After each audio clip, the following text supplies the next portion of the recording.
Ya, ahí sí. La primera parte no se ha grabado en la clase. Pero bueno, como estábamos recordando, vamos, vamos bien. ¿Ya? Entonces, bueno, ha sido 10 minutitos menos que se han grabado nomás. Pero bueno, ¿No ves estamos que recordando. Entonces, entonces hablábamos de esa situación, ¿no? De los estudiantes matriculados, de los estudiantes que están sin cupo. Denme un ratito para responder al instituto.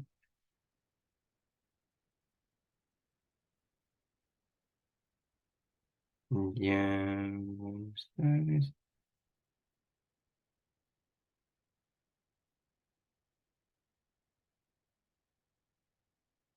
Ya, con eso ya estamos, para que estén tranquilos también. Ya, entonces, miren, la situación va aumentando, ¿sí? Cada año, cada semestre. ¿Por qué? Porque existen mayor cantidad de personas que se quedan sin cupo, que están rezagados, más los que se suman, entonces ya se va transformando en un problema, ¿no es cierto? Y por eso es que se va ahondando cada vez más este problema social y económico, porque no se les da la oportunidad de formarse profesionalmente y mejorar esas condiciones de vida.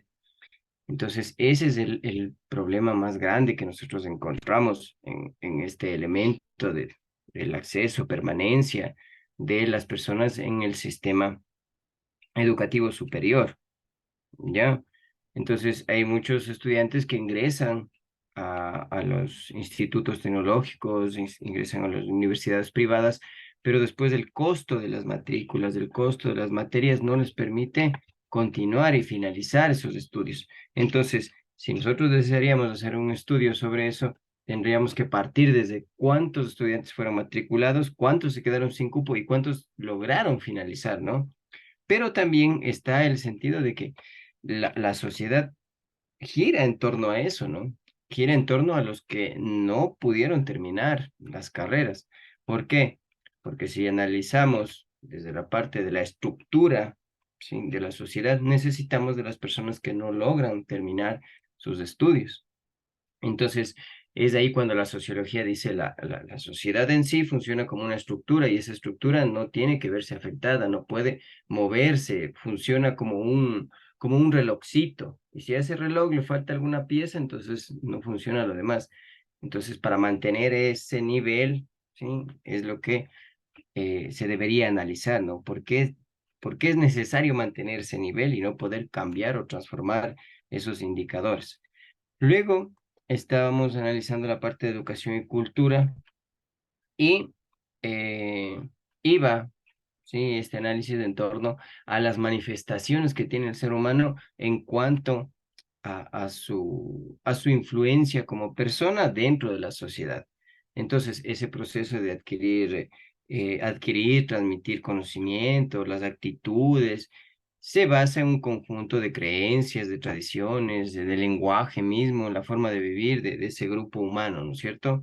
Esto lo retroalimentábamos y lo manteníamos, pues, con la educación. Entonces, transformar la cultura es básicamente transformar la educación. Entonces, este proceso que nosotros tenemos, este contenido, la educación como progreso social, económico y político, va a mejorar nuestra convivencia y nuestra ciudadanía. Entonces, la socialización, ¿sí? Está enfocada en las normas, los valores, creencias y comportamientos. ¿Ya? Entonces, estos elementos de socialización también decíamos nos ayudaban a perpetuar, sí, los elementos analizados anteriormente sobre segregación, sobre desigualdad. ¿Por qué? Porque la socialización se da en la familia, en la escuela, los medios de comunicación, como un elemento que contribuye a sostener y regular estas relaciones sociales y las normas de conducta.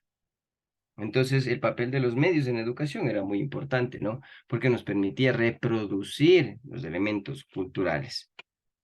Entonces, al reproducir estos elementos culturales, también favorecemos a las competencias digitales, la parte informativa. Como estamos en la era digital, pues debe influir esto en nuestro desarrollo. Esto va enfocado básicamente en el desarrollo cognitivo, emocional y social. Entonces, eso nos colaboran los medios de comunicación. Y seguíamos avanzando, pues, en las diferencias culturales, que era un elemento que no logramos sostener, ¿no? Aún, sí, todavía no logramos sostener estas diferencias culturales. ¿Por qué?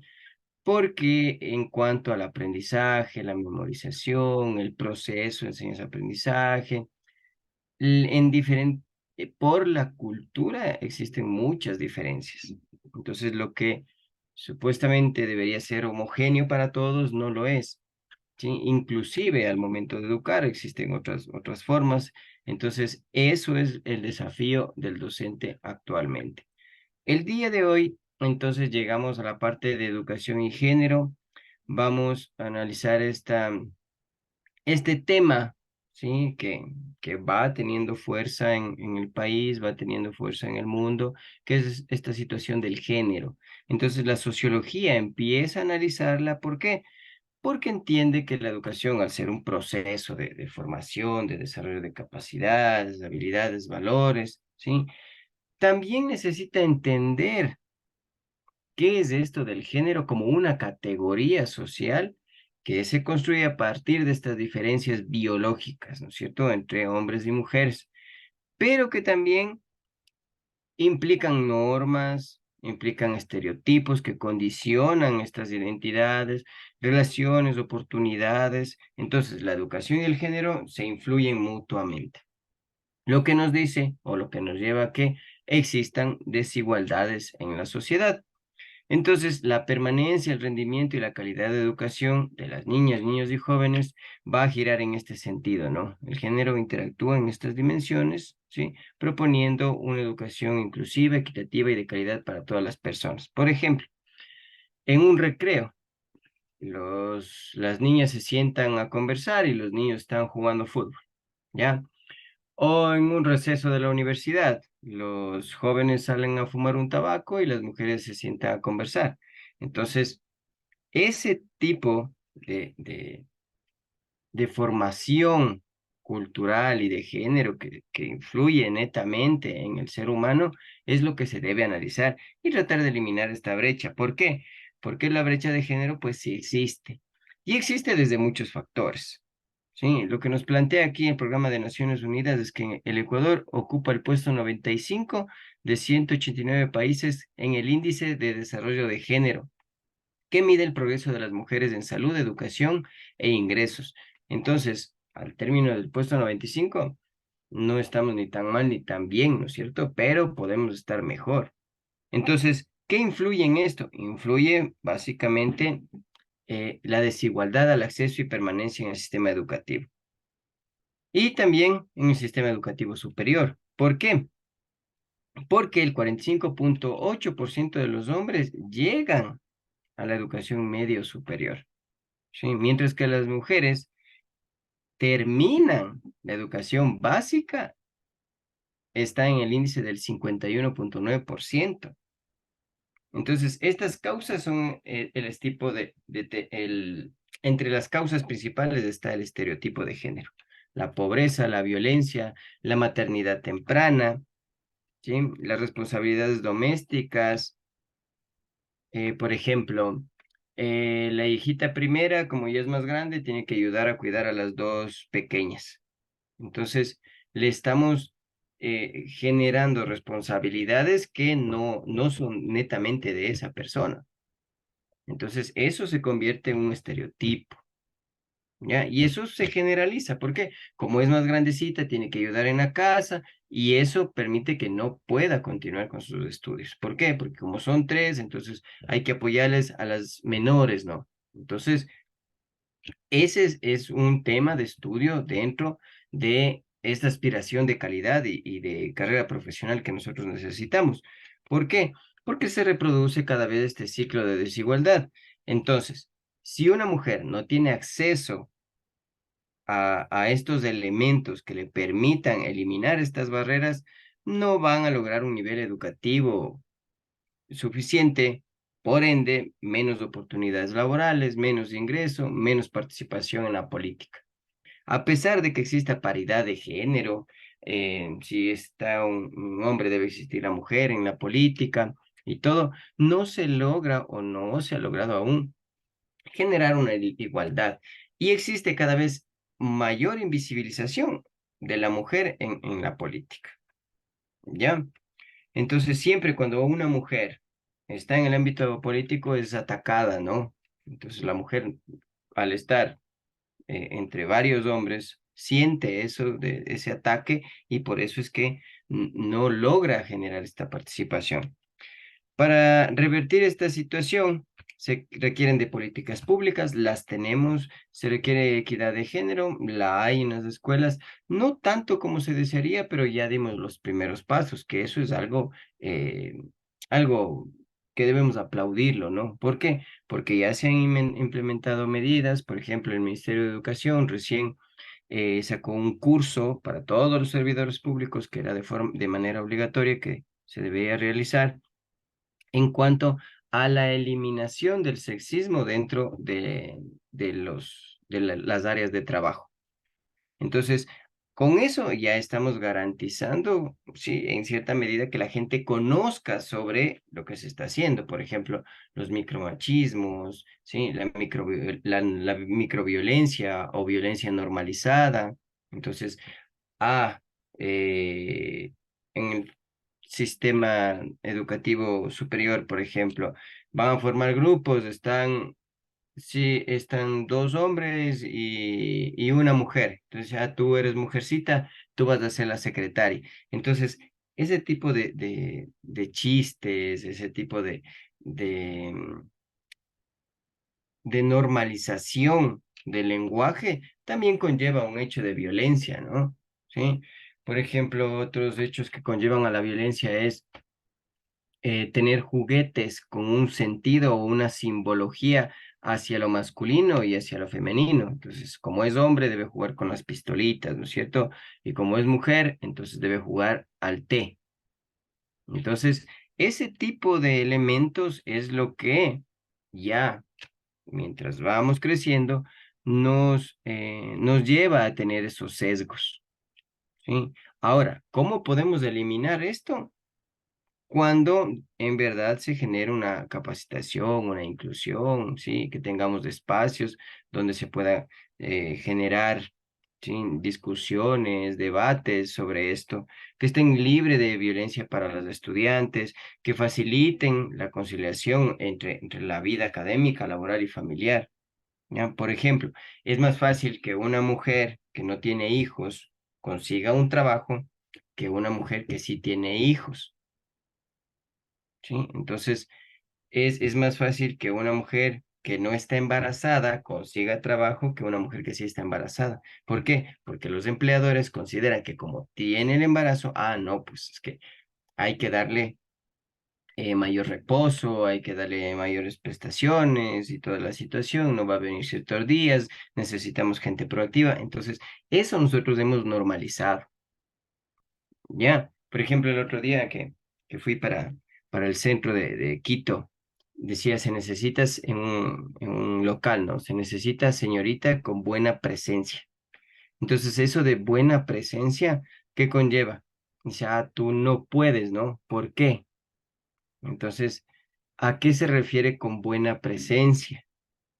Entonces ahí venía el sentido, ¿no? De repensarle. En otro local decía, se necesita señorita, pero que no sea venezolana. Entonces ya estamos generando también ese rechazo, ¿no? Y caemos en esto que les digo de la porofobia y caemos en esta situación del género. Entonces, la sociedad ecuatoriana debe prepararse para de alguna u otra forma contribuir a cerrar estas barreras. Sí, estas brechas deben cerrarse. ¿Por qué?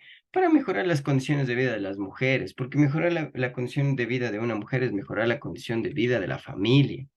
Entonces, esto debe ir acorde a los objetivos de desarrollo sostenible. Están planteados que hasta el 2030, ¿sí? Hasta el 2030 nosotros tenemos que garantizar una educación inclusiva, equitativa y de calidad y promover oportunidades de aprendizaje durante toda la vida para todos y todas. Entonces, los estereotipos de géneros en el aula.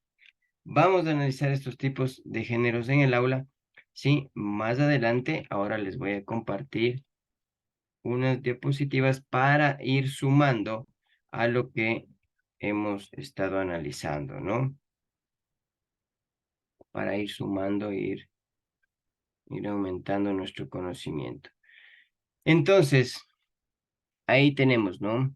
A una institución de mujeres, dice, es bueno reconocer lo que se ha avanzado, pero no darlo todo por hecho. ¿Por qué? Porque siempre se puede avanzar más, ¿no es cierto? El presente que nosotros tenemos nos sirve para construir el futuro que queremos. Sí, es una frase bien chévere que no recuerdo ahorita de cuál fue el autor, sí, pero que marcó la mente, ¿no? Es decir, el presente que construimos es el futuro que queremos. Entonces, miren, ¿dónde inicia la eliminación de este sexismo, de esta situación educativa? Cuando nosotros empleamos la coeducación para la igualdad de oportunidades. Entonces, como ustedes saben, antes existían colegios para hombres y colegios para mujeres. ¿Por qué? Porque los hombres deben estudiar con hombres, las mujeres deben estudiar con mujeres, porque el lenguaje para hombres es distinto que el lenguaje para las mujeres. Inclusive la ciencia amparaba esto, ¿no? Eh, en los 70 se decía que las mujeres no podían tomar decisiones por sí solas cuando estaban en su periodo de menstruación. Entonces la ciencia amparaba este tipo de situaciones. Sostenían que la mujer no podía tomar decisiones porque el cerebro de ellas pesaba menos que el cerebro de los hombres. Inclusive hay un video, ¿no? Que están discutiendo los diputados en Argentina para ver si le dan el derecho a la mujer de sufragar. Y ahí el diputado dice, yo siendo médico sostengo que el cerebro de las mujeres pesa menos que el de los hombres, por eso no podría tomar este tipo de decisiones. Entonces, imagínense, ¿sí? ¿Cuánto tuvo que pasar la mujer para que logre acceder a estos derechos? Y uno de esos es este principio de coeducación. ¿Por qué? Porque este principio nos permite partir de un proceso de intervención intencionada, ¿sí? Que el sistema educativo se intencione ¿a qué? A que se eliminen estas diferencias entre los sexos y conseguir una construcción de un mundo común y no enfrentado, ¿no? Bueno, hombres acá, mujeres acá.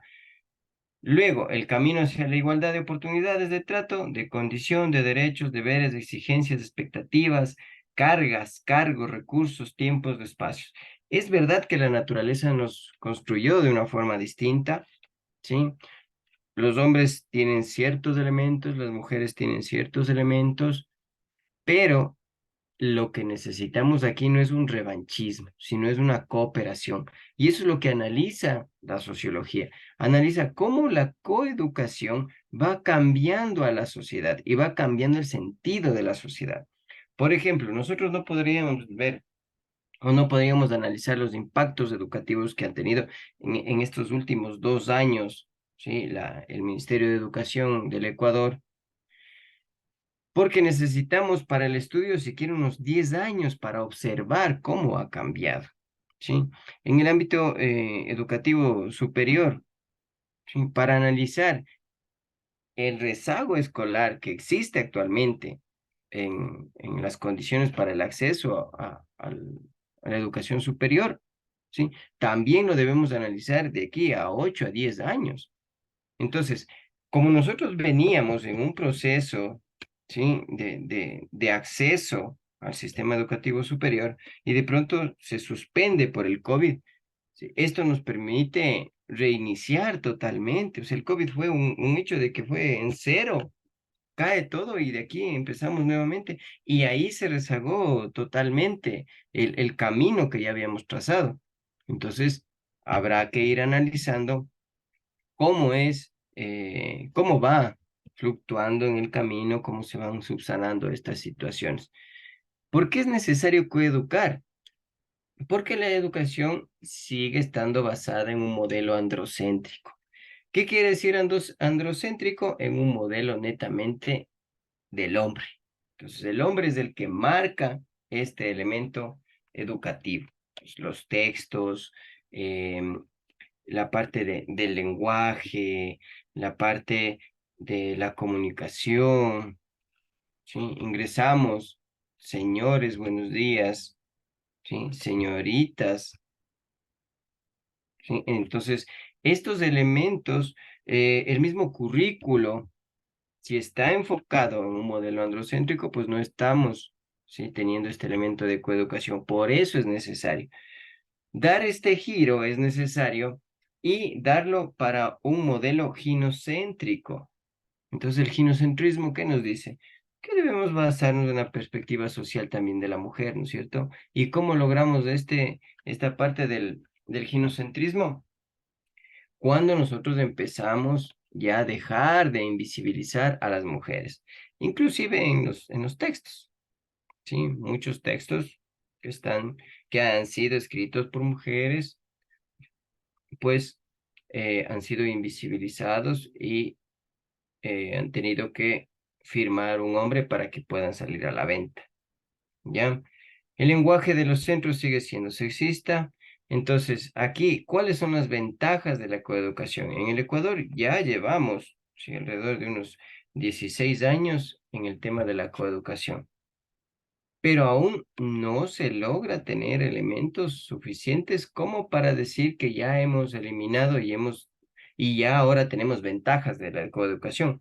Aún no, ¿por qué? Porque en ciertas instituciones, si bien existe coeducación, en algunas áreas se les divide a hombres para realizar ciertas cosas y a mujeres para realizar otras actividades.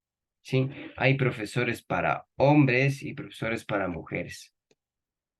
Entonces, todavía aún no podemos decir que hemos generado ventajas en la coeducación, ¿ya? Entonces hay que tomar conciencia de esto. Entonces, en este aspecto, esta conciencia de que las diferencias entre hombres y mujeres son culturales y no naturales y en ningún caso justifican desigualdades a nivel social, ¿ya? No existen diferencias eh, en el hecho natural, pero hemos dicho que sí existen ciertas diferencias, pero eso no justifica nada, ¿no es cierto? No justifica que existan desigualdades.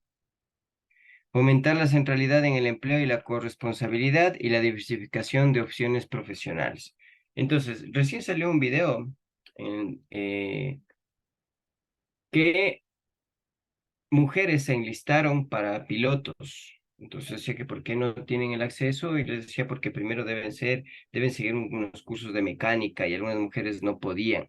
Entonces, ¿cómo vamos a generar, sí, estas ventajas si no damos la oportunidad? Entonces hay que dar la oportunidad para que también exista una diversificación de opciones laborales, ¿sí? De opciones profesionales. Entonces, vivir de forma autónoma, dice, sin depender de nadie. Entonces, muchas de las veces las mujeres ingresan al sistema educativo con esta idea, pero esta idea nos dice que debemos de enfrentarnos, ¿no es cierto?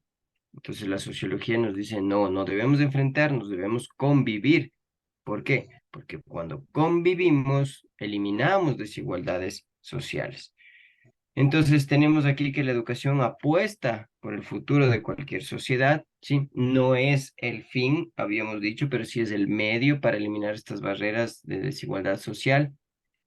El artículo 1 y 2 de la Declaración de los Derechos Humanos ampara, ¿sí? A la educación. La educación sexista como base directa e indirecta de la violencia hacia las mujeres. Hay que eliminar esta educación sexista.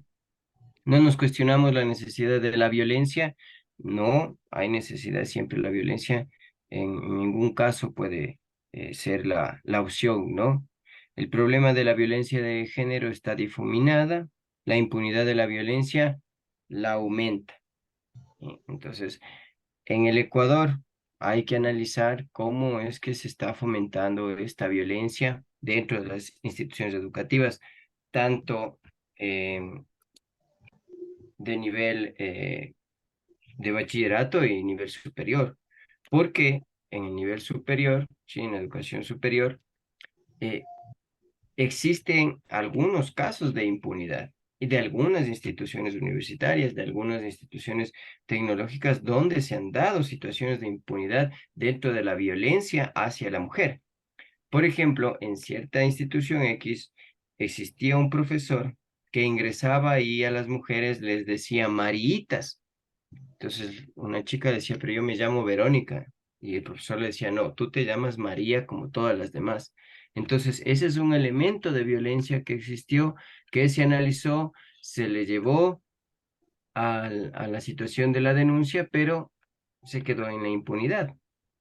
Entonces miren este tipo de violencia que existe. Otro profesor de otra institución, cuando ingresaba, contaba a los hombres, decía, ah, ustedes van a ser ingenieros y ustedes mujercitas, ¿sí? Que están aquí, solo han de venir a buscar marido. Ese tipo de lenguaje es un problema de violencia de género, ¿ya? Entonces, al reírse el hombre, ¿qué es lo que está haciendo? Está normalizando este hecho sexista. Entonces, el actual modelo, dice amoroso, educa para ejercer y respetar la violencia por amor. ¿Sí? Eso es lo que hace este modelo que tenemos actualmente. Entonces, el actual modelo amoroso educa para ejercer y respetar la violencia por amor. Dice, no es que me ama, ¿no es cierto? O sea, sentimos esa violencia, pero como me ama, entonces no, lo invisibilizo, lo difumino.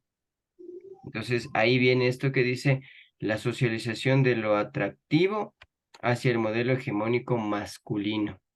Entonces, lo masculino, ¿no? Antes, como decía, no, aunque pegue, aunque mate, marido es. Ese es ese modelo el cual nosotros debemos ir, pues, ¿sí? Destruyéndolo. ¿Por qué? Porque se sostiene que las alumnas están en mejor situación académica que los alumnos. ¿Ya? Entonces, la mujer siempre tiene el hecho de mejorar sus tareas más que los hombres. Entonces también es una forma de que la educación pues apuesta por una inequidad en la sociedad, ¿no? Luego que tenemos que los chicos, ¿sí? No entran más a clases sin causa justificada. Esta parte no la puedo leer. A ver. Los chicos faltan más que las chicas a clase sin causa justificada.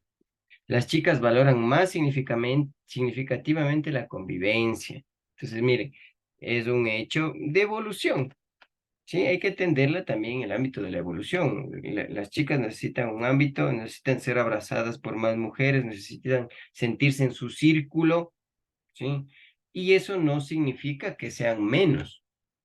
Entonces, por ejemplo, en la antigüedad, cuando una mujer daba a luz, sí, tenía todo su círculo de mujeres, ¿no? Tenía sus hermanas, tenía su abuela, sus abuelas, tenía su madre que le cuidaban y le hacían la dieta, ¿no es cierto?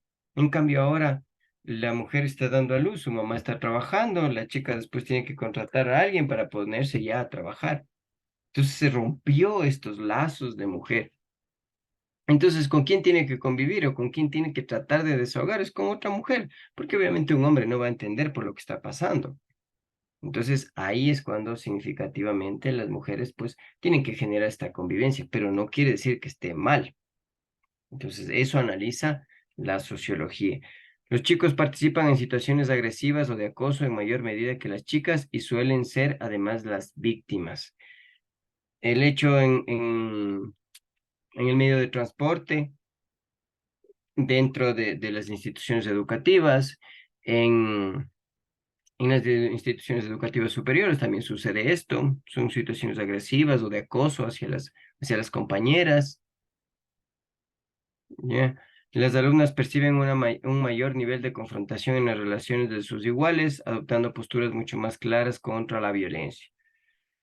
Entonces, la violencia existe, la violencia está ahí, nosotros la hemos normalizado.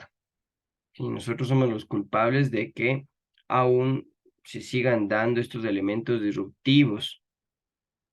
Entonces, por ejemplo, aquí dice, las niñas a partir de los 6 años aprenden a subestimar las capacidades que tienen las mujeres.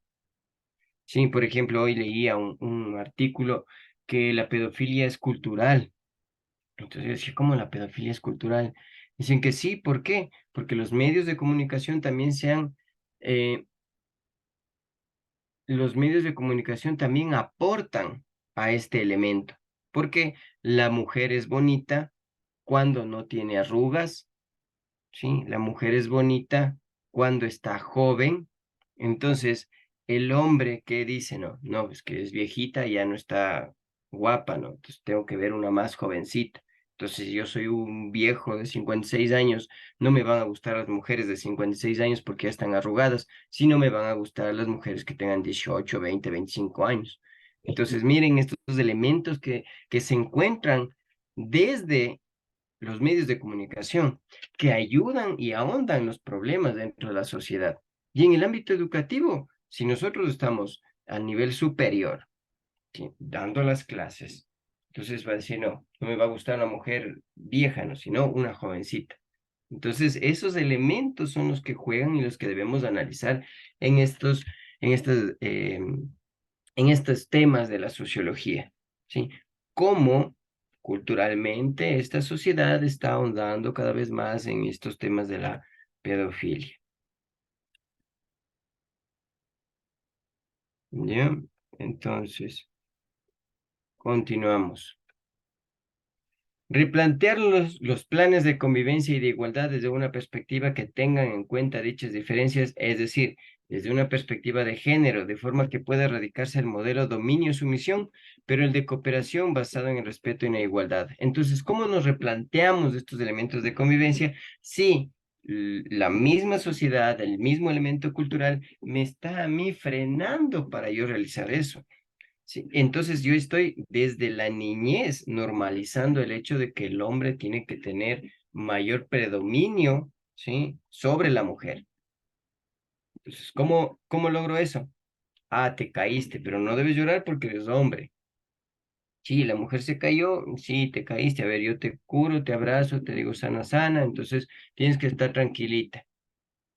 Entonces, estas cosas, estos elementos son los que van sumando y se nos van quedando en nuestra mente hasta que de grandes nosotros generamos esta sumisión. No, yo soy yo soy hombre, debo gritar, ¿para qué? Para que mi mujer me haga caso.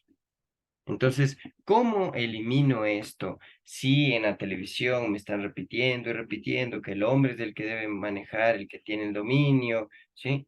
Entonces, ahí yo debo decir, no, tengo que transformar mi mente, ¿sí? Empezar a ver otra perspectiva para cambiar hacia cooperación en respeto e igualdad. El impacto del plan de igualdad en los centros. Se han generado algunos planes en diversos centros educativos, ¿sí? Entonces, ¿qué impacto han tenido esto? Por ejemplo, en nivel de bachillerato, recreos inclusivos, donde hombres y mujeres pues puedan jugar. Esto se hizo un análisis en una institución aquí en Quito, luego del COVID, porque como estaban poquitos estudiantes cuando empezó el retorno progresivo a las instituciones educativas, eh, los recreos eran pequeños, con pocos grupos, entonces podían ahí realizarse este estudio, ¿no? Y lo que se evidenció es un trato más adecuado, más respetuoso, ¿sí? Compartían más, empezaron a llevarse más, un uso más inclusivo del lenguaje, procurando evitar unos sexistas, sesgos causados por estereotipos o prejuicios presentes tanto en el lenguaje oral como en el escrito.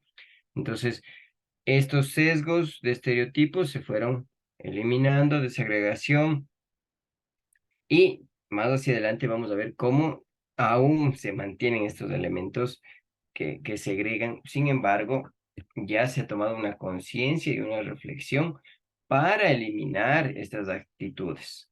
¿Ya? Entonces también, por ejemplo, ahí tenemos el aumento de los recursos bibliográficos, que aún no siguen siendo lo suficientes. Entonces, para que existan principios de igualdad, ¿qué necesito?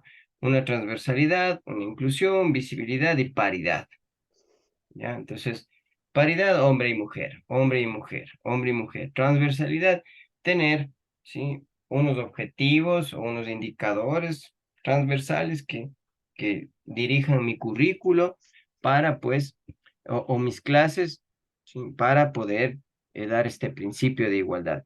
Inclusión, con la paridad, logro inclusión, ¿sí? Grupos en forma paritaria y la visibilidad, que todos sean visibles.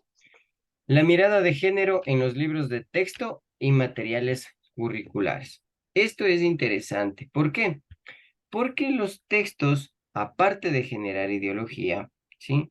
También hay una frase, ahorita se me viene a la mente, la recordé. Esta frase decía, los textos dicen más por lo que callan que por lo que expresan. Entonces, esto se evidencia. ¿Por qué? Porque el sistema educativo con los textos también permite que esta mirada hacia lo femenino no se logre, no se dé. Entonces, los libros de texto recogen el conocimiento que se considera legítimo transmitir. Entonces, ¿quién dice que eso es legítimo? El hombre. Ya, entonces, solo se debe enseñar lo que está ahí. Por ejemplo, en las batallas, ¿sí? Debemos decir que las batallas, los héroes, por ejemplo, vamos a analizar la independencia. Ah, el héroe es Simón Bolívar. Sí, pero le ayudó Manuelita Sáenz. No, claro, le ayudó, pero es que ella era la amante. Entonces, miren cómo le damos de ese nivel, ¿no? Sí. Entonces, por ejemplo, dice la noticia, la nueva senadora de Estados Unidos es negra. Entonces, estamos eliminando la situación racial. Pero uno podría decir, la nueva senadora de Estados Unidos es doctora en, no sé, en estudios de cultura, es doctora en sociología de la educación, pero tiene que decir no es negra. O sea, ese fue el punto. O sea, para eliminar el racismo hay que decir que es negra. Y peor aún dice, la senadora de Estados Unidos es negra y lesbiana. Entonces, si ven cómo van sumando las cosas, se encargan de pisotear el ego de las mujeres para sentir la superioridad masculina. Entonces, eso no debe alcanzarse, pero sin embargo llega a esos límites. Y nosotros que observamos esta noticia, como ya hemos normalizado, y lo único que vamos a ver es que, sí, la senadora de Estados Unidos es negra, pues. Entonces, con eso están eliminando el racismo, ¿no? Pero no nos damos cuenta la otra perspectiva, la perspectiva de que es también una mujer estudiada, ¿sí? Entonces, veía una serie donde estaba una persona negra, una mujer negra, presa, y la blanca le dice, es que tú estás aquí presa porque robaste o asesinaste, y yo considero que tu mamá era prostituta. Y esta negra dice, mi mamá tenía un doctorado, sí, mi mamá tenía una maestría, aparte es empleada del gobierno, yo hablo 3 idiomas y ya me juzgaste solo porque era negra. Entonces, miren, eso es lo que también debemos ir eliminando del sistema educativo, ¿no? Entonces, ¿cómo logramos eso? A través de que enseñar, aprender contenidos académicos que el mundo necesita, que todos podemos ser partícipes. Entonces, ofrecer referentes de chicos y chicas, ofrecer referentes de hombres y de mujeres. No solo debemos estudiar el aspecto masculino, sino también el femenino, pero no desde ese sesgo, ¿no es cierto? Desde ese sesgo que les acababa de decir del libertador y del amante, ¿sí? Sino eliminar, tratar de buscar nuevas formas de poder transmitir el conocimiento. Entonces, pero los libros de texto y otros materiales promueven estereotipos y roles no sexistas, promueven una mirada crítica hacia las desigualdades de género, utilizan un lenguaje e imagen no sexista, incorporan a las mujeres en distintas áreas y momentos históricos, incluyen los conocimientos tradicionalmente relacionados con las mujeres, incorporan la diversidad en todas sus formas, ¿sí? Proponen una metodología dialógica, participativa, flexible y equitativa. Entonces, ¿qué es lo que estamos haciendo? ¿Qué es lo que están haciendo los materiales de estudio? ¿Qué está haciendo el currículo? ¿Sí? Para poder, pues, generar un mundo más inclusivo, más equitativo, de pertenencia, en el que hombres y mujeres puedan convivir. ¿Sí? ¿Qué es lo que estamos haciendo? Los libros de texto, ¿qué es lo que hacen hasta la actualidad? Los contenidos siguen siendo androcéntricos, netamente. l- Lo que muestran los libros de texto, pues son la mirada masculina. Sí, las guerras la ganan los hombres, ¿no es cierto? Entonces, ese es uno de los hechos que se debe ir eliminando. No recogen las aportaciones de de las mujeres, a las mujeres las invisibilizan, no realizan una crítica del por qué, sí, que las mujeres no están representadas o no estaban presentes en diversas áreas y en determinados momentos históricos. Entonces dicen, no, las mujeres no están, sí, no forman parte de los momentos históricos.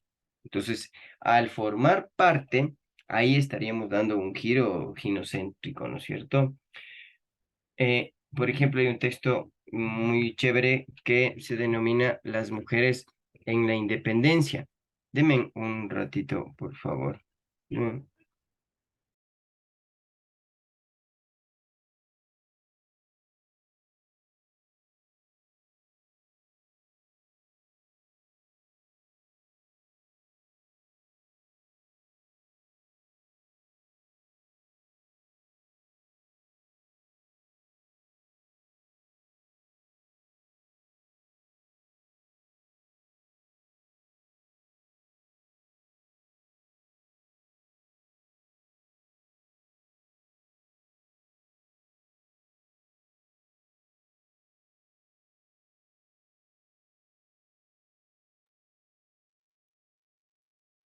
Mil disculpas, estaba cerrada la puerta y querían entrar a la casa.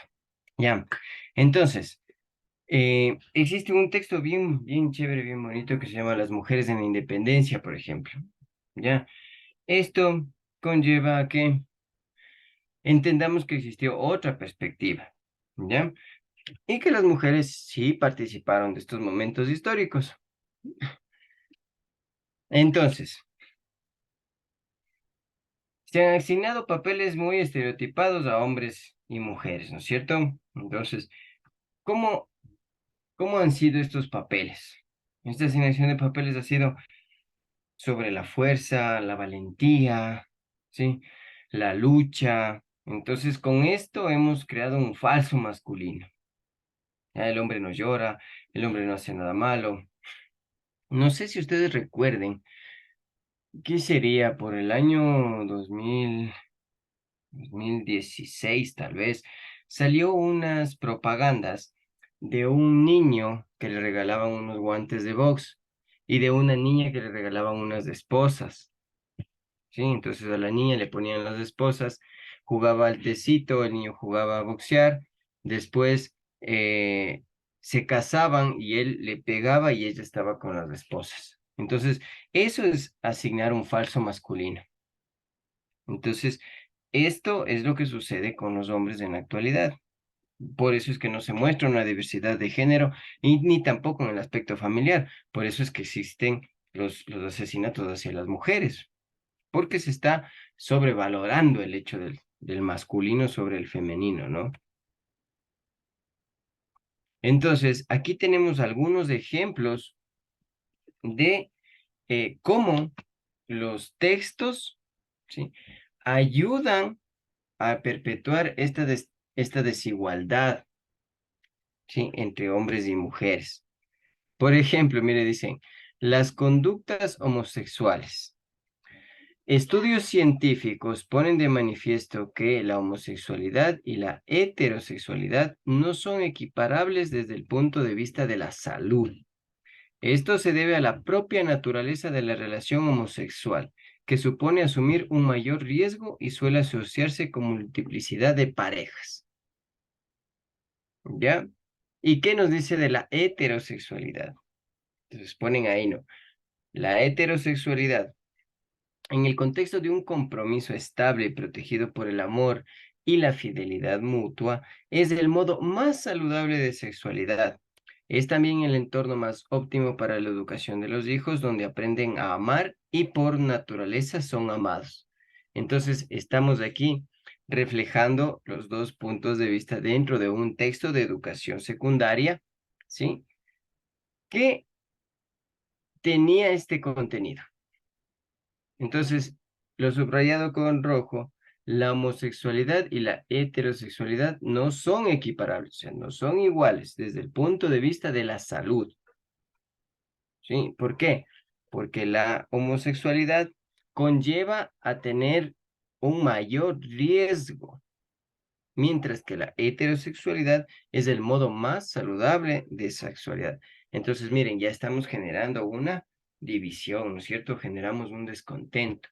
Generamos que las personas pues empiecen a rechazar el hecho del homosexual, ¿sí?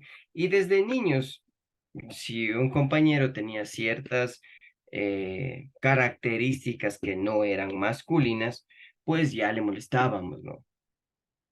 ¿Sí? Y en educación superior, eh, cuando estaba estudiando en la licenciatura, teníamos un compañero que era homosexual y el profesor le decía, ¿y tú cómo piensas ponerte?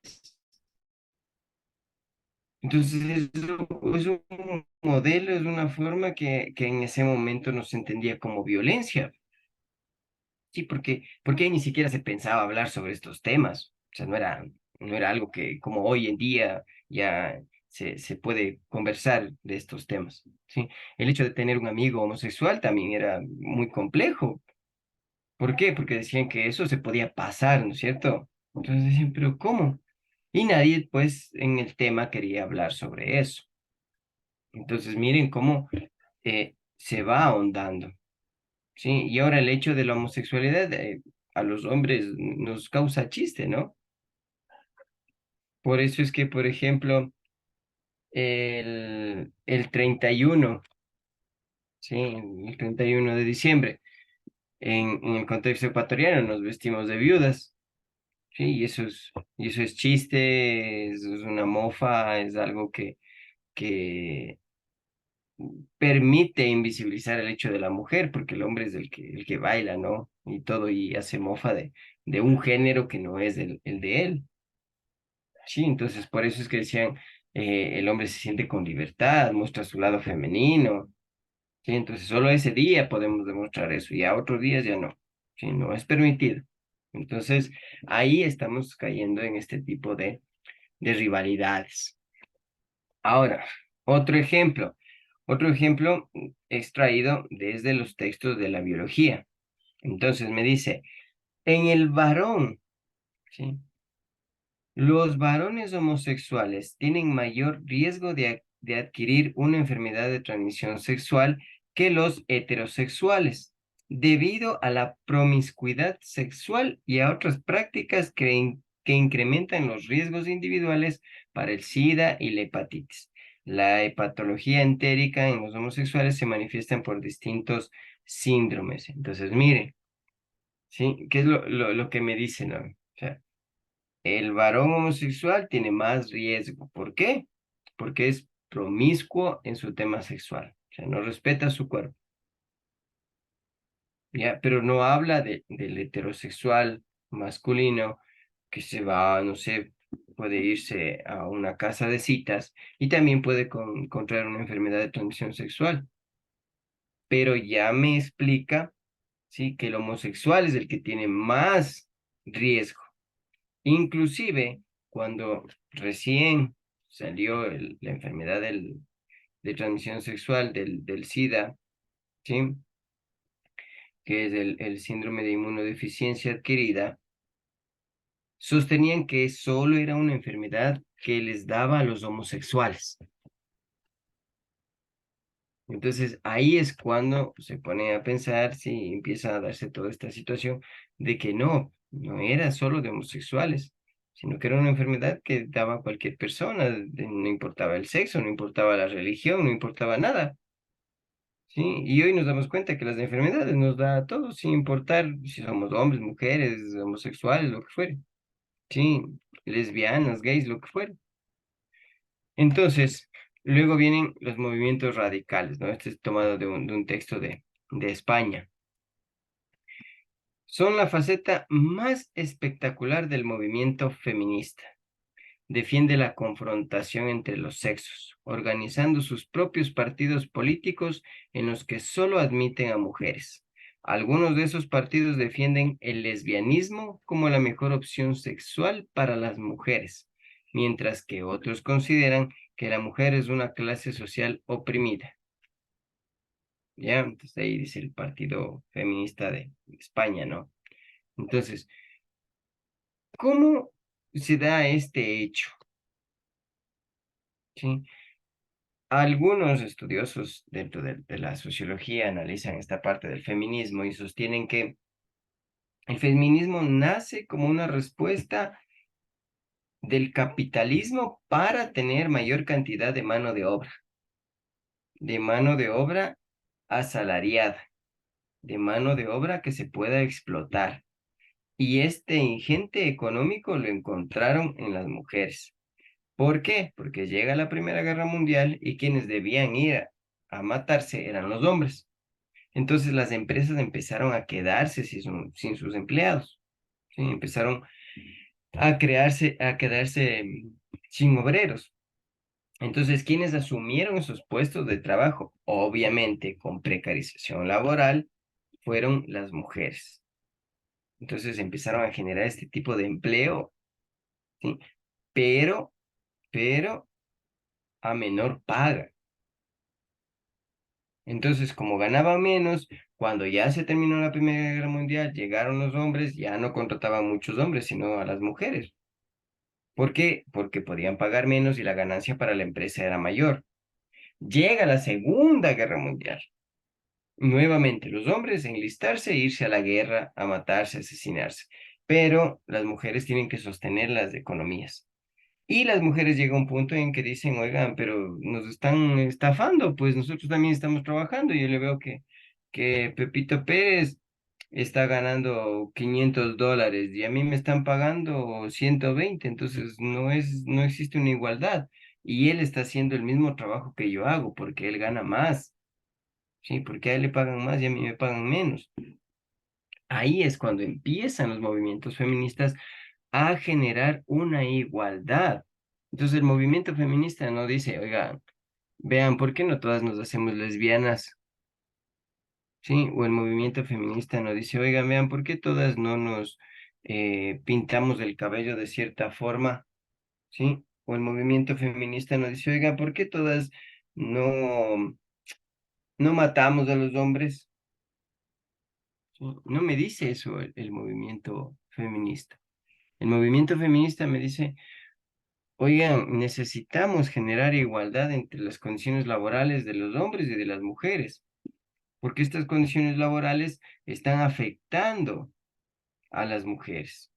Y al afectar a las mujeres, por ende, también están afectando a la economía del hogar. ¿Sí? Hasta el 2008, en el Ecuador, las amas de casa ganaban menos, ¿sí? Que un ama de llaves. Entonces, esta situación, sí, se va ahondando. ¿Por qué? Porque el trabajo de hombres y mujeres se puede realizar. Las mujeres pueden realizar el trabajo de los hombres, pero tienen que garantizarle la misma equiparación salarial. Y eso es lo que pide el movimiento feminista, ¿no? Les dice, oiga, vean, ya no les contraten a los hombres, todos seamos lesbianas, ¿sí? Entonces, eso es lo que en el inicio no se entendía, ¿no es cierto? Y hasta ahora no terminamos de entender, porque todos tenemos derecho a tener derechos. Entonces decían que el respeto, el principal derecho es a expresarse, ¿no es cierto? ¿Por qué? Porque cuando escribimos y nos expresamos, estamos mostrando nuestra voz. Y eso es lo que se necesita en el mundo. Y una de esas partes de expresarse lo hizo el movimiento feminista. Entonces, es loable que en el Ecuador también se den los medios necesarios para que existan estas equiparaciones. Porque aún en algunas empresas el hombre gana más que la mujer cuando hace lo mismo. O sea, la mujer barre, un ejemplo, la mujer barre y limpia los baños, el hombre barre y limpia los baños, pero el hombre gana más. Entonces, ¿por qué esa desigualdad?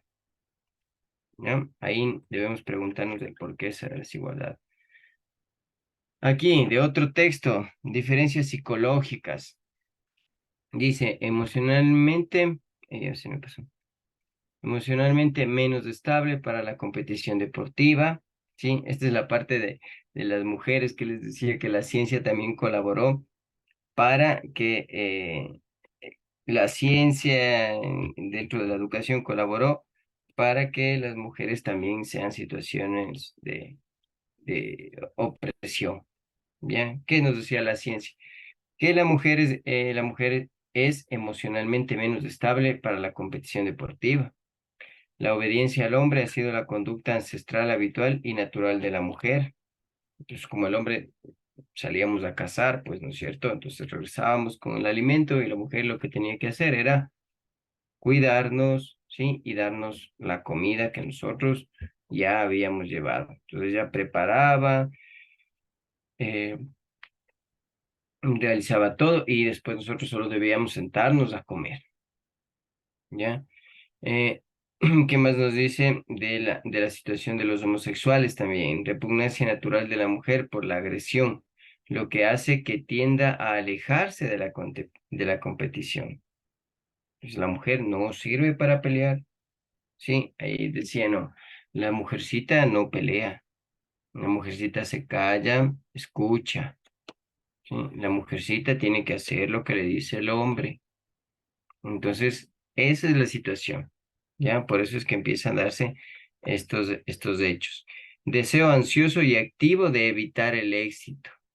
Sí, a la mujer no le gusta el éxito, ¿por qué? Porque detrás de un buen hombre hay una buena mujer. Si nunca es junto al hombre hay una buena mujer, ¿no? Sino detrás, ¿sí? Y el mismo hecho ya la pone en una situación de disminución. Menor capacidad de decisión, menor rapidez de reflejos. Miren, eso lo dicen los textos. Por situación de evolución, nosotros tenemos mayor decisión, mayores reflejos. ¿Por qué? Porque cazábamos. Sí, entonces las decisiones se fueron dando cuando nosotros fuimos más cautos, observábamos más pacientes. ¿Por qué? Porque teníamos que estar atentos a cuando la bestia se descuidaba y nosotros poder decir, ahora, nuestra capacidad de decisión. Cuando la bestia daba el manotazo para matarnos, nosotros nos retirábamos, mayor cantidad de reflejos. Entonces la mujer no desarrolló esas habilidades que la naturaleza nos otorgó a los hombres, pero no por eso quiere decir que sean menos, ¿no es cierto? Aquí, en los textos, ¿qué nos dice? Ella trabaja, se ocupa de la casa y atiende a los niños. En textos de lenguaje, sí, en textos de lenguaje que se supondría que deberían eliminar este hecho sexista, poner otro ejemplo. El ejemplo nos dice, ella trabaja y se ocupa de la casa y atiende a los niños. Él no cocina, ni se ocupa de la casa, ni atiende a los niños. Entonces miren el ejemplo, ¿no? Sí, él no cocina, ni se ocupa de la casa, ni atiende a los niños. La violencia de género son los malos tratos físicos o psicológicos que sufre una persona por parte de personas del sexo opuesto que tratan de ejercer sobre ella algún tipo de abuso o violencia, ¿sí? De ella. Es frecuente que se trate de violencia física ejercida por el hombre sobre la mujer, ¿sí? Es frecuente. Sí, pero no es siempre, es frecuente. Aprovechando la intimidad del hogar, aunque también son muy frecuentes los malos tratos psicológicos. Asimismo, existe violencia ejercida por mujeres sobre sus parejas. Entonces, esa es la definición de violencia de género que nos dan, ¿no? Sí, malos tratos nomás. Solo esa es la violencia de género, ¿sí? Pero hay otros tipos también de violencia, ¿no es cierto? Que ahí entra la violencia física, la violencia psicológica, la violencia económica, ¿sí? Que eso también debe ser un motivo de análisis dentro de los textos educativos y en educación superior aún más, ¿no es cierto? Porque en educación superior nosotros estamos ya generando ciencia, ¿ya? Dígame, Santiago. Una pregunta, disculpe, ¿a qué se refiere con violencia económica? ¿Me puede La explicar un poquito violencia, más? sí, claro. La violencia económica se refiere cuando el acceso, ¿sí? Eh, del ingente llamado dinero no es acorde al trabajo que realiza la mujer o el hombre, porque el hombre también puede sufrir violencia económica, ¿no? Por ejemplo, damos un trabajo por X dinero y dicen, vean, pero se demoró menos, le voy a pagar menos. Entonces, para no tener problemas, decimos, bueno, o sea, generamos. Entonces, también se genera este tipo de violencia que tenemos, ¿no? Entonces, existen como alrededor de unos 8 tipos de violencia, ¿sí? Que también están sustentados. A ver, violencia intrafamiliar, violencia contra la mujer, violencia hacia los niños, violencia hacia las niñas, ¿sí? Nos habla de violencia económica y patrimonial, ahí nos dice abuso, ¿sí? De una forma de abuso cuando las dos partes implicadas manejan el control o el acceso a los recursos económicos, también nos dice. Entonces, por ejemplo, eh, el hombre va a manejar la economía del hogar. La mujer tiene que darle todo su ingente económico. O la mujer maneja la economía del hogar y el hombre le da todo su ingente económico y el hombre pues no tiene derecho a nada, ¿no? No tiene un dólar, algo para comprarse algo. Entonces también es un tipo de violencia, ¿sí?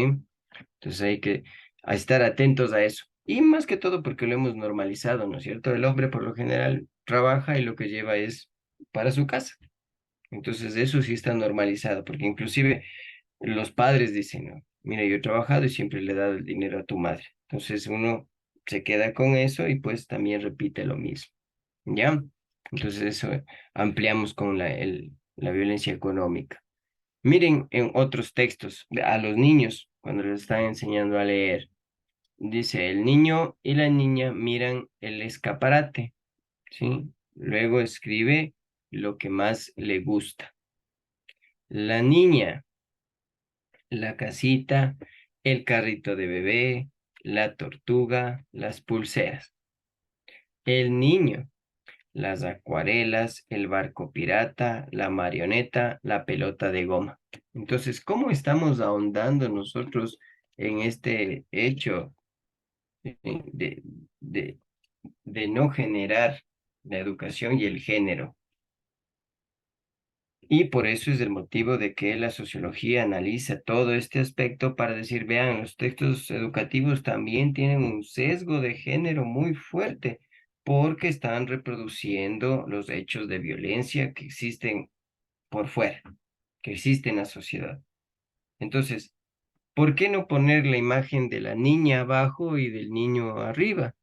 ¿Por qué el niño no puede tener la casita, un carrito de bebé, unas tortugas y unas pulseras? Em, Había un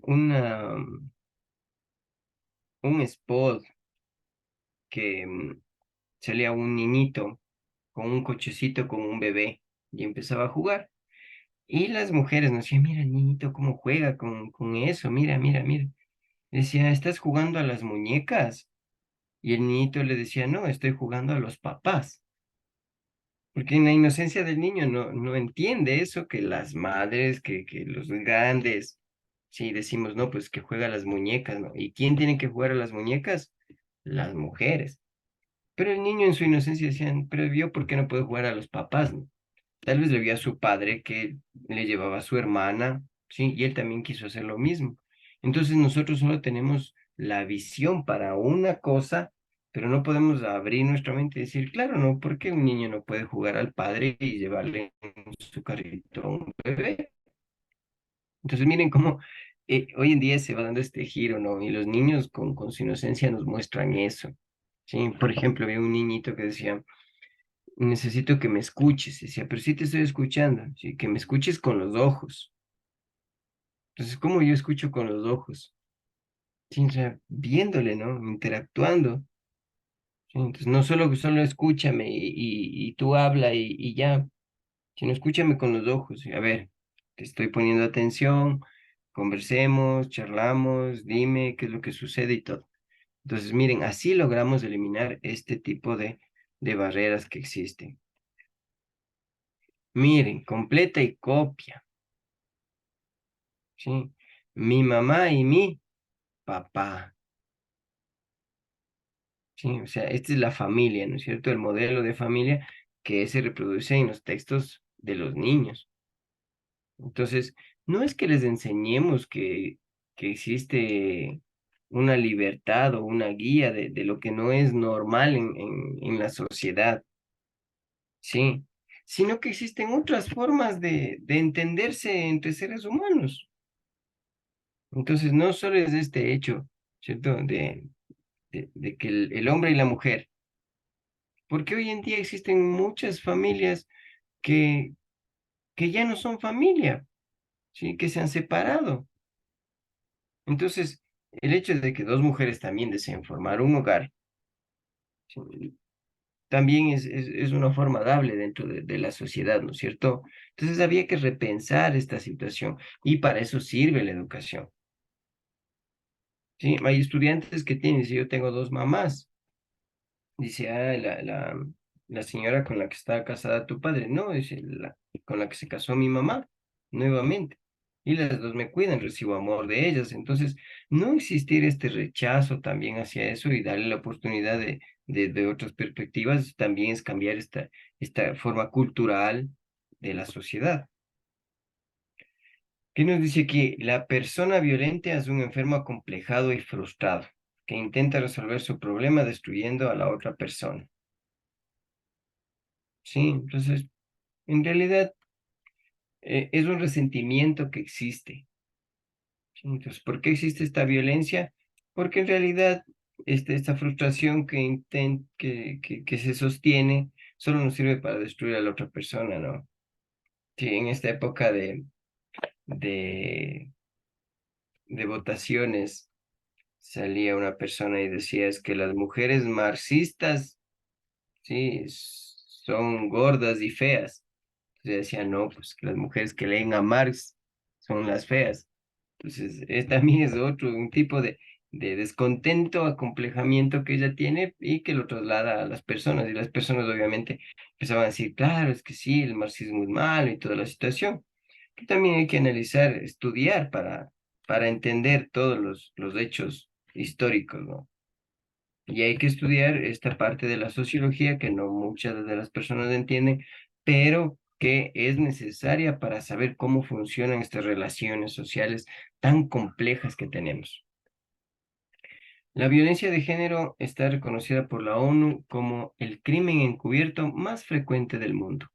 ¿Por qué? Porque obviamente nosotros estamos, ¿sí? eh, encubriendo.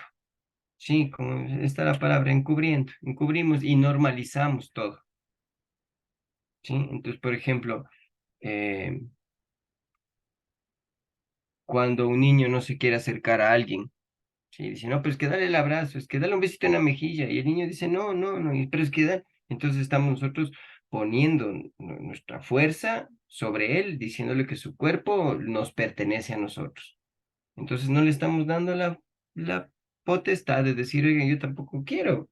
Si yo en algún momento tengo que decirles no, porque no quiero que me toque mi mejilla, ¿sí? No quiero darle un abrazo. Entonces, si no quiere, también respetar su decisión, porque ahí le estamos dando la posibilidad de decir, oigan, mis papás sí respetan mis decisiones. ¿sí? Entonces, miren cómo se abre todo un abanico y la mente nos dice, oigan, ¿por qué estábamos haciendo mal las cosas antes, no? ¿Y qué es lo que sucedía? Entonces, dicen, es que antes éramos buenos, ¿sí? ¿Dónde están los buenos? Sí, ¿dónde están los buenos? Esa es la pregunta. Al menos una de cada tres mujeres y niñas en todo el mundo han sido golpeadas o sometidas a abusos sexuales a lo largo de su vida. Sí, hay casos aquí en el Ecuador que están en temas judiciales en donde eh, va la madre a retirarle a la niña de la escuela y no está, le empiezan a buscar al siguiente día, la niña aparece muerta con signos de abuso sexual y eso encubren. Entonces, estos crímenes siguen encubiertos, son más frecuentes en el mundo, pero no estamos haciendo algo para frenar. Recién en Tulcán desaparece la madre y las dos niñas.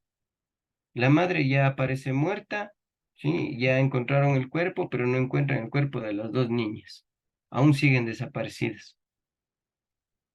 Entonces, ¿a qué nivel de violencia estamos llegando? ¿Qué necesita la educación hacer para eliminar estos niveles de violencia? ¿Cómo puede eh, desde la academia decir basta con estos niveles de violencia? ¿Por qué se dan? ¿Sí? Ver una línea, un patrón de abuso en las personas violentas. ¿Sí? ¿Por qué nosotros queremos solucionar todo con la violencia? ¿Por qué necesitamos solucionar todo con el abuso? ¿Sí? ¿Será que todavía nuestro cerebro no se, no se ha, no se ha desarrollado lo suficiente? ¿Sí? No recuerdo los nombres técnicos, pero un psicólogo decía que tenemos tres cerebros. ¿Sí? El primero que desarrollamos cuando somos niños, ¿sí? Que están aparte de aquí. Lo vamos desarrollando cuando somos niños, que es el impulso. Somos más propensos a no tener miedo, por ejemplo, ¿sí? Está aquí. El segundo cerebro ya está más acá. Es el que fue evolucionando.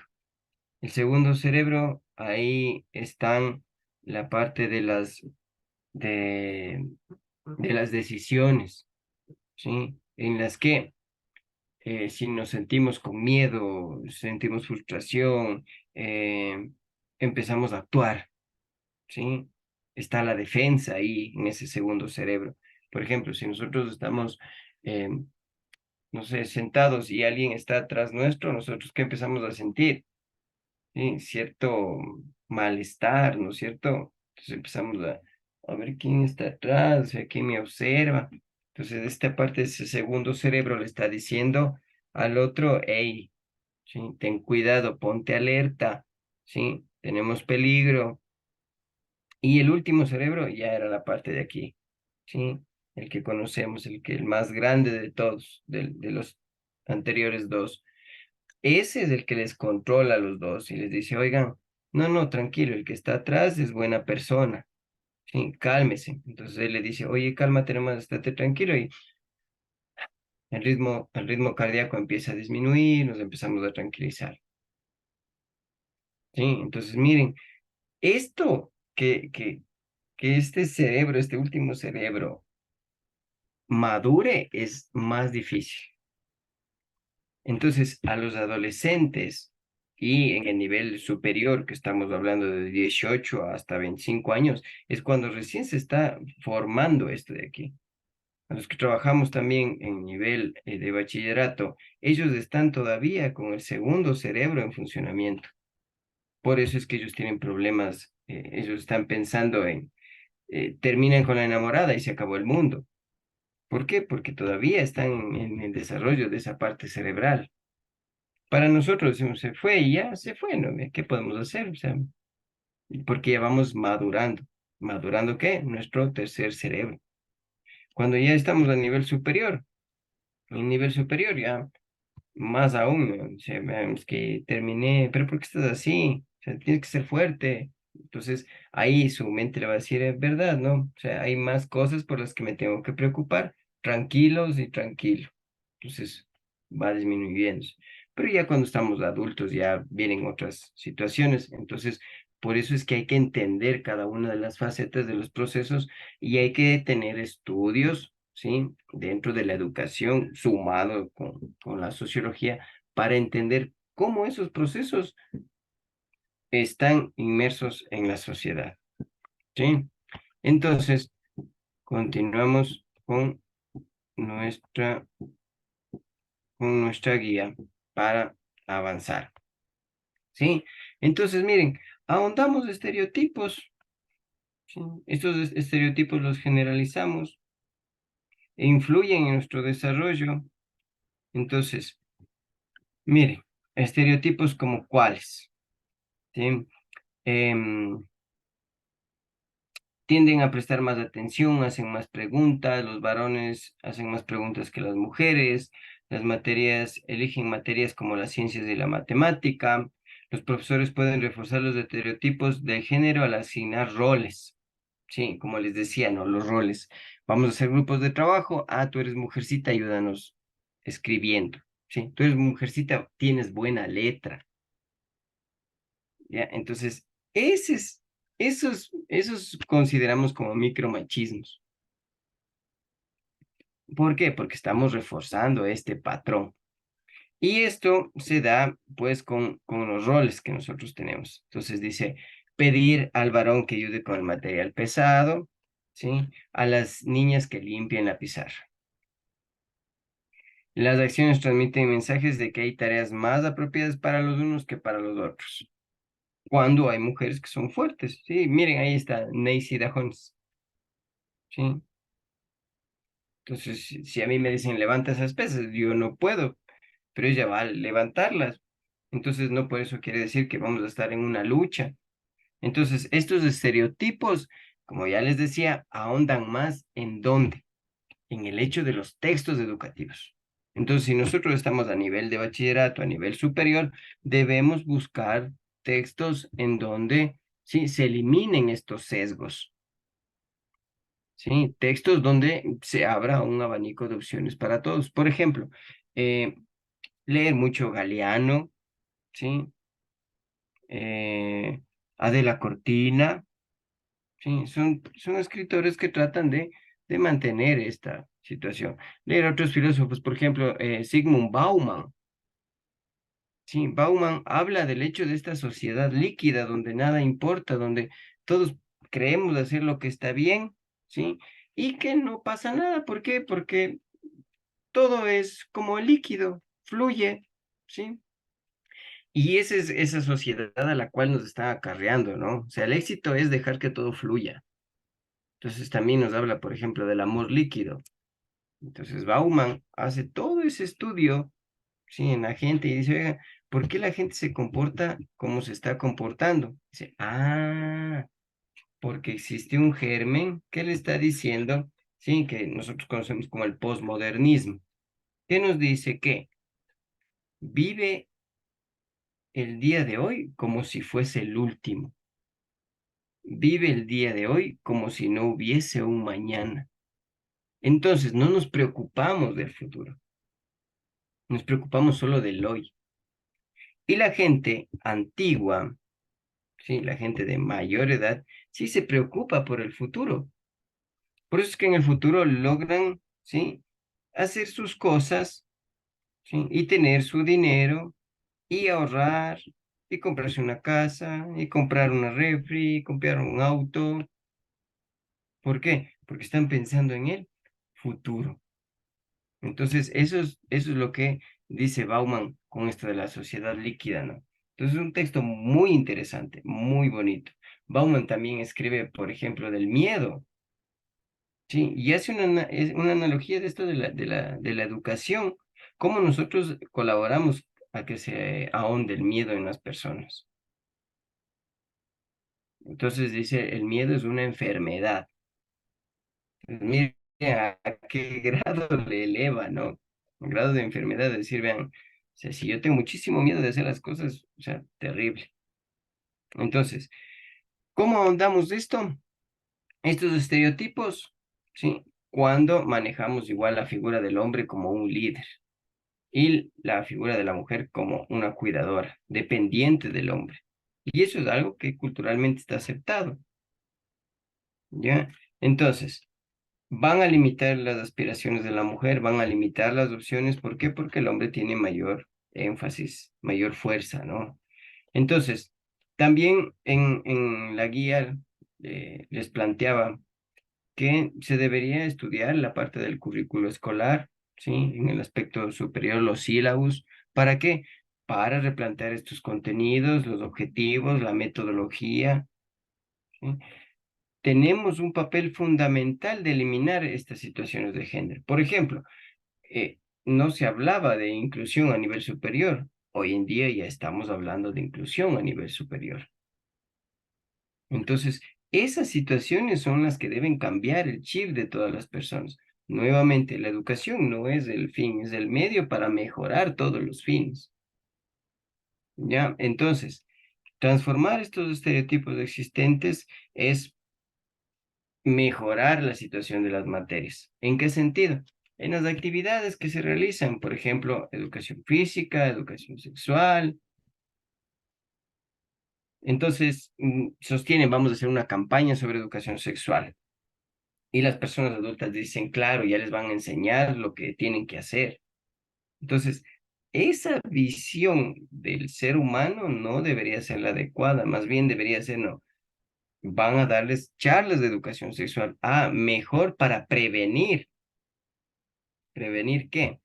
Embarazos adolescentes. ¿Por qué? Quieran o no, en un embarazo adolescente, quienes están con mayor riesgo de no terminar de estudiar, de no acceder a un empleo adecuado, de no acceder a una educación superior para mejorar sus condiciones de vida, es la mujer, ¿sí? O si accede a lo anteriormente dicho, le va a ser más difícil que el hombre, porque el hombre básicamente no tiene esa responsabilidad. Sí, la mujer, el cuidado del niño, el tiempo que invierte en el niño, lo que está realizando por el niño recién nacido. Entonces, eso es lo que se debe analizar cuando uno, ¿sí? Colabora en que se imparte educación sexual en las instituciones, porque con esto estamos garantizando que no se existan estos estereotipos, ¿sí? Porque al decir, ah, les van a enseñar cómo, entonces yo estoy amparando la figura del masculino, ¿no es cierto? Del macho. ¿Sí? Y la mujer como solo el ente para procrear. Eso es lo que debemos ir analizando también. Por eso es que, en conclusión, los estereotipos afectan en el ámbito educativo a nuestra práctica docente, en el material didáctico que utilizamos, en el currículo. Esto tiene consecuencias negativas tanto en la parte de género, en la diversidad, ¿no es cierto? Y es loable que nos capacitemos, pues, en esto de sociología. Existe un libro muy chévere que se denomina Sociología para principiantes. Entonces, este lo podrían leer si desean ahondar más en esto del mundo de la sociología. Aquí hablan sobre las escuelas sociológicas, sobre marxismo, habla sobre Saint-Simon, el padre de la ciencia, habla sobre Weber, habla sobre la edad de oro de la sociología, habla sobre la escuela de Frankfurt, habla sobre Bourdieu, ¿sí? Habla sobre Baudon. Entonces, es un tema muy interesante, la sociedad del miedo, la teoría feminista, ¿sí? El neofuncionalismo. Entonces, mire, es muy bonito este texto. ¿Por qué? Porque aparte de lo que está, nos describen como unas caricaturas, ¿no? Vean. Entonces es muy interesante para que ustedes también desde el ámbito de sus áreas académicas, pues vayan entendiendo estos entramados que existen y en la sociedad tratemos de eliminar, ¿sí? Estos sesgos tanto en la labor docente, ¿sí? Como en los materiales que utilicemos. Entonces, también en el hecho de los colores, ¿no? También el docente tiene un papel fundamental que jugar ahí, ¿sí? Ahí la teoría de los colores es muy interesante. La igualdad de género, la igualdad de género, el docente en la igualdad de género forma una parte fundamental. ¿Por qué? Porque es la pieza clave para mostrar la igualdad de género. ¿Sí? El trato entre las personas debe ser un trato formal, debe ser un trato respetuoso. ¿Sí? ¿Por qué? Porque eso muestra que el docente tiene habilidad, tiene conocimiento, tiene actitud. ¿Sí? Y dentro del aula, eso facilita mucho el aprendizaje. ¿Sí? Entonces, em, el docente debe formarse, debe reconocer, ¿sí? Debe cuestionarse sobre estos estereotipos y estas discriminaciones que se tienen hacia el género opuesto. ¿Ya? Sostener o presuponer antes de hablar que uno ya tiene la razón y la compañera mujer no tiene la razón es una forma también de violentarme a mí mismo y de violentarle a ella. ¿Por qué? Porque si yo no estoy generando un respeto y una sana convivencia. Entonces, ¿cómo voy cambiando eso? Desde las políticas que hace el Estado. Por eso es que es muy importante que el Estado se una a la academia para tomar las decisiones. Porque como ustedes ven, ¿qué hacemos nosotros? Nosotros tratamos de transformar el hecho de país, ¿sí? Tratamos de transformarle ¿en qué sentido? En que las generaciones futuras no cometan los mismos errores que nosotros hemos cometido. ¿Y cómo se logra esto? Pues mejorando la formación docente con diversos enfoques.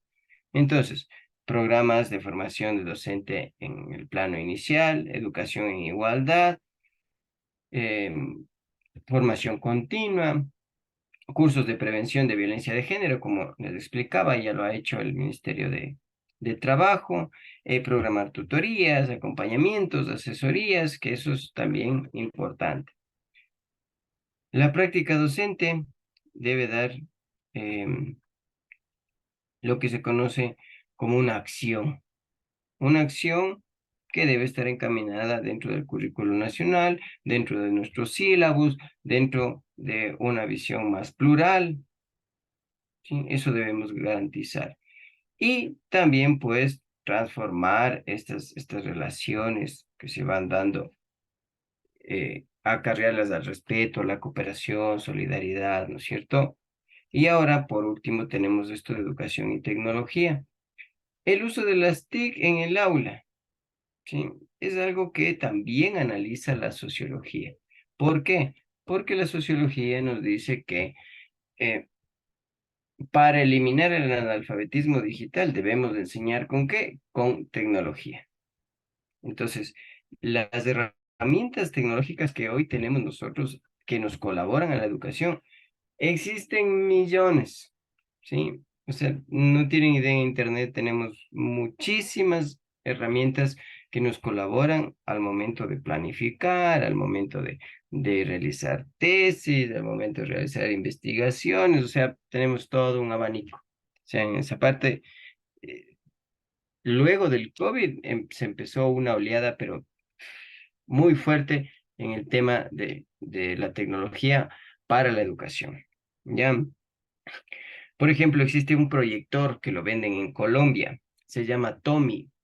Entonces, este proyector es como un retroproyector que viene con un programa dentro en donde existe un montón de materias, ¿sí? Que se pueden impartir. Entonces, ustedes ingresan al proyector, funciona con el internet, con una computadora, escriben lo que desean y el proyector les muestra ahí, por ejemplo, eh, ponen los huesos o un esqueleto humano. Aparece el esqueleto humano y se va moviendo así, ¿sí? Entonces va girando y es un elemento muy visual. ¿Por qué? Porque hoy estamos tratando de llevar a eso, a la educación, al elemento visual. Pero la sociología también planteaba otra propuesta, ¿no? Decía, miren, la tecnología está bien porque les mantenemos atentos a los estudiantes. Ya, o sea, hacemos una diapositiva de qué chévere, los colores y todo, si se ha esforzado, no se ha esforzado y ya. Entonces, pero también hay que darle la oportunidad de que no esté sobreestimulado ni tampoco que tenga exceso de motivación. Entonces, las personas, dice la sociología en un estudio que se realizó, las personas aprenden cuando están aburridas. Entonces también no hay que abusar de la tecnología. ¿Por qué aprendemos cuando estamos aburridos? Porque creamos, imaginamos. ¿Sí? Entonces, con la tecnología no nos aburrimos, no imaginamos. Entonces, ¿por qué? Porque nuestro cerebro busca el atajo, ¿no? Estamos en el bus, vamos, no escuchamos música, pero sí vamos viendo, ¿no? Entonces, nosotros nos subimos a un medio de transporte, de 30 personas, 28 están con el teléfono y no hay nadie más a su alrededor. Entonces, eso también, por eso dice que la sociología, que dentro de la educación hay que manejar continuo, ¿sí? Hay que manejar con cuidado el uso de la tecnología. ¿Por qué? Hoy en día tenemos la inteligencia artificial. Nos facilita un montón el trabajo la inteligencia artificial. No tienen idea. Sí, o sea, es lo máximo la inteligencia artificial. Ustedes escriben algo, se desarrolla y de ahí seguimos investigando más y más y más. Es un colaborador excelente. Pero ahora el problema es que, por ejemplo, en una institución tomaron fotos a unas compañeras del curso, unos muchachos, ¿sí? Y pusieron esas caras de las chicas gracias a la inteligencia artificial, en videos, ¿sí? Que tenían contenido para adultos. Entonces, imagínense, así como la tecnología nos sirve para el bien, también nos sirve para hacer cosas malas. Entonces, por eso es que es importante que la educación marque una línea, ¿sí? Y les enseñe a los estudiantes que eso mejora la calidad educativa. O sea, nos permite ser mejores, no es para destruir. ¿Y eso de dónde nace? De nuestra metodología. Y aquí en el Ecuador se han dado, por ejemplo, en el uso de las TICs, Educared, ¿sí? Fundación Telefónica impulsa este proyecto. Fundación Telefónica pertenece a Movistar. Si ustedes desean, hay cursos que se realizan ahí, ¿sí? No les dan diplomas, algunos sí, algunos son de paga, algunos no. Entonces, sin embargo, sacan algunos artículos, ¿sí? Es muy interesante eso de Fundación Telefónica, que está implementado ahora aquí en el Ecuador. Entonces hay algunos recursos digitales, algunos textos para que se pueda seguir actualizando, se pueda leer, ¿sí? Y como ven, hay contenidos curriculares, actividades interactivas.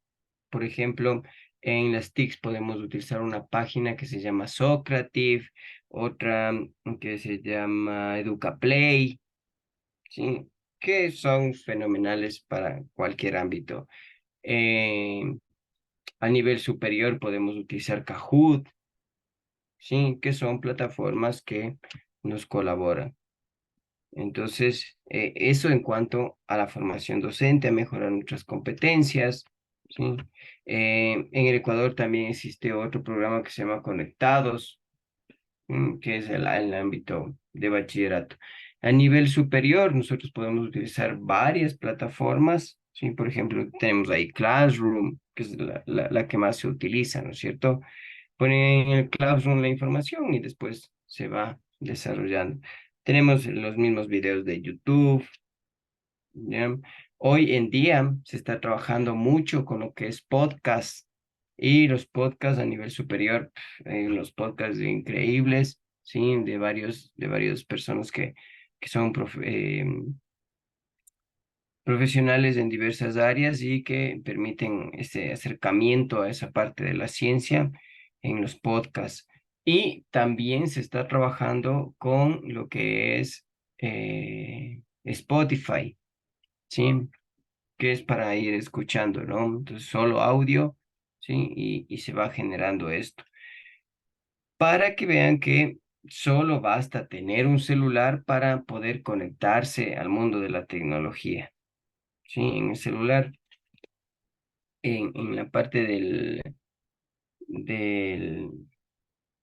del Play Store, ahí en educación existe una serie de aplicaciones, ¿sí?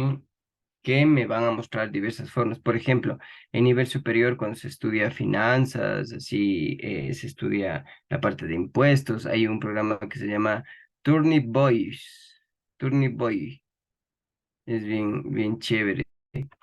Entonces, es de un muñequito que tiene que ir trabajando y pagando los impuestos.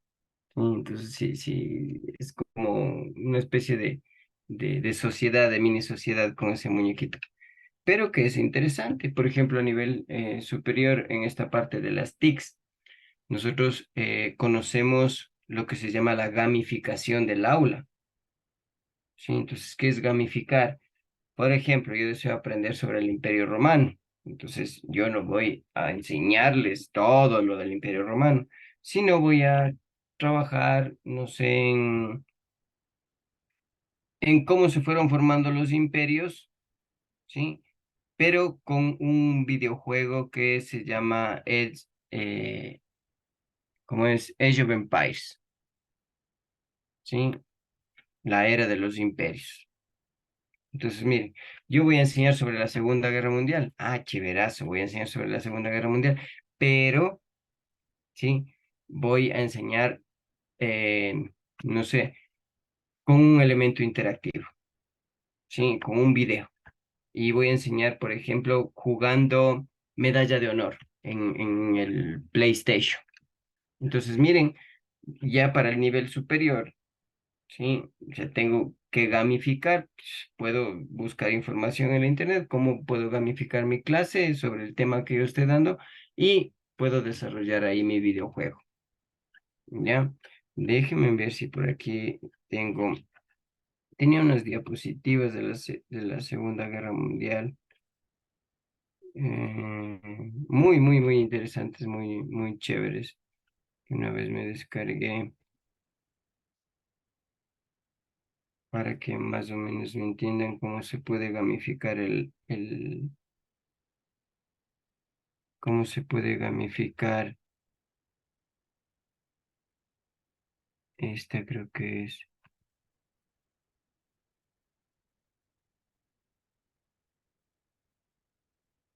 para ver cómo se puede gamificar en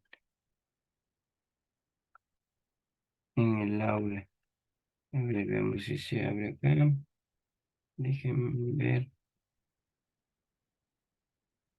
Entonces, sí es un poco complejo, pero también sí se puede desarrollar otra forma de aprender. Sí, un elemento muy didáctico. Aquí está. Sí, sí, sí, es esta. Verán, verán esta belleza. Un elemento muy didáctico que se puede utilizar.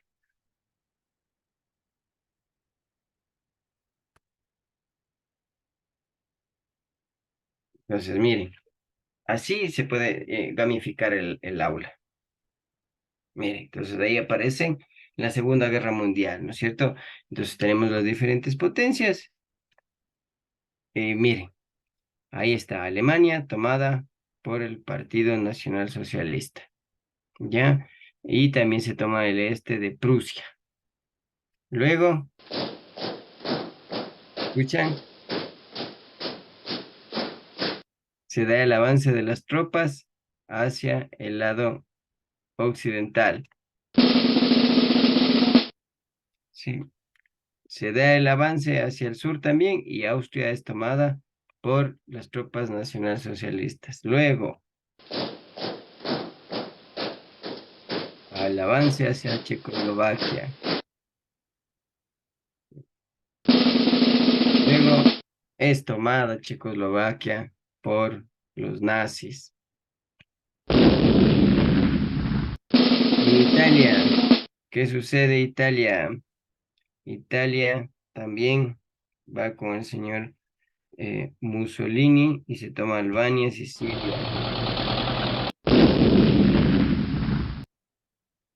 Mira, ahí está Polonia, ya es tomada la mitad por los nazis y la otra parte por la URSS.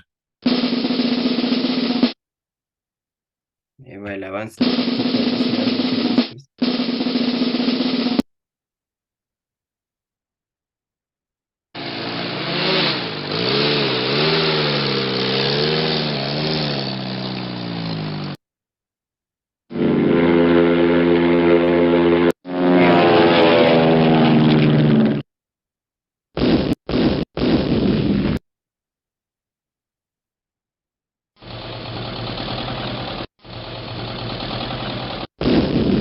Plega el ejército francés para tratar de frenar el avance de los nazis.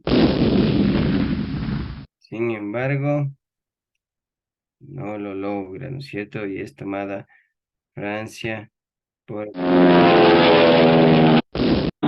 nazis avanzan hacia Gran Bretaña, hacia el sur. Los británicos se toman Grecia, pero aparece en Bulgaria el partido nazi y les manda hacia Creta y a los nazis se toman Grecia. Van hacia Creta los nazis para retomarla y les mandan a los británicos.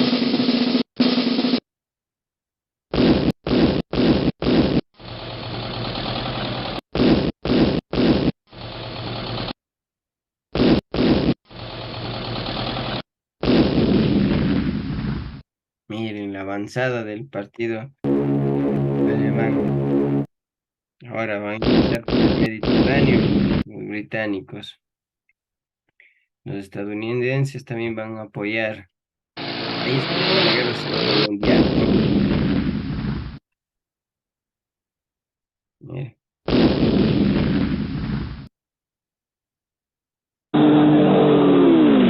Esa la toma desde el sur.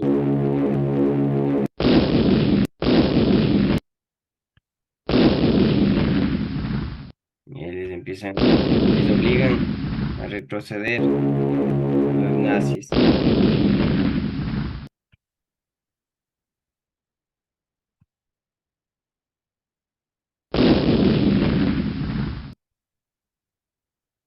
Miren, por el lado de acá, la URSS.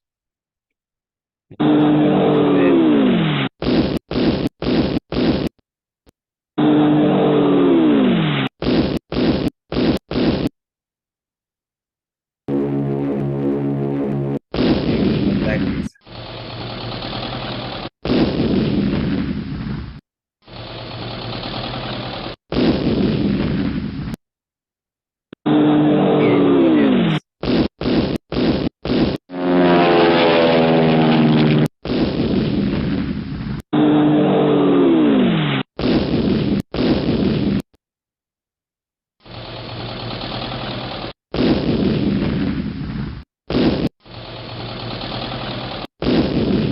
Imagínense toda Europa. Guerra.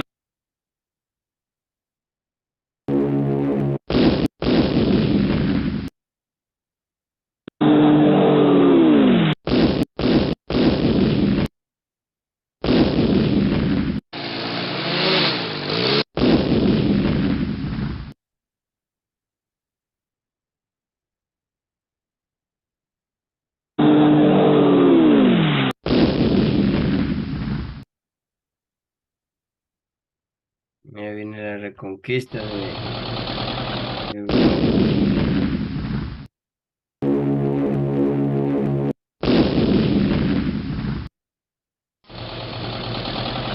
El avance de la URSS.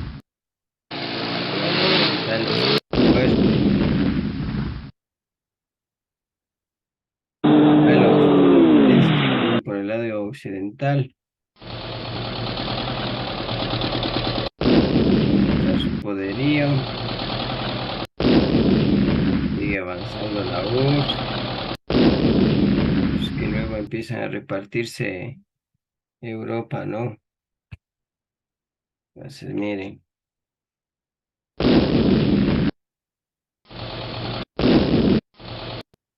Ya. Miren. Hasta que llegan y de ahí ya se empieza a repartir toda Europa. Entonces, miren, ¿sí? Entonces, eso es lo que les puedo mostrar, que la sociología, pues, sí apuesta para mejorar y disminuir las relaciones sociales improductivas, mejorar las productivas, ¿sí?